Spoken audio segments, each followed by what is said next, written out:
ఇప్పుడే నేను Kubera cinema trailer అయితే చూశాను, చాలా బాగుంది. ఇంకా ఇందులో నాగార్జున గారు కానీ ధనుష్ గారు కానీ బాబా యాక్టింగ్ అయితే చింపేశారు. అసలు ఆ కుబేర కానీ ఆ ఆడియో ఫంక్షన్ అయితే మనం చూసేది ఎక్స్పెక్టేషన్ తగ్గట్టు అనమాట.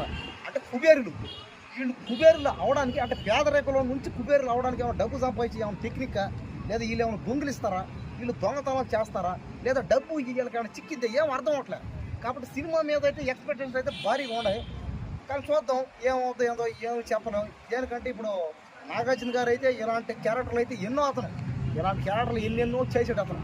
పైగా నాగార్జున గారి గురించి అసలు చెప్పలేము. ధనుష్ అయితే ఇంకా అతని గురించి కూడా తమిళ్లో కానీ తెలుగులో కానీ అసలు ధనుష్ గారు ఇప్పుడు టోటల్గా ఆల్ ఇండియాలో పెద్ద స్టారే అతను.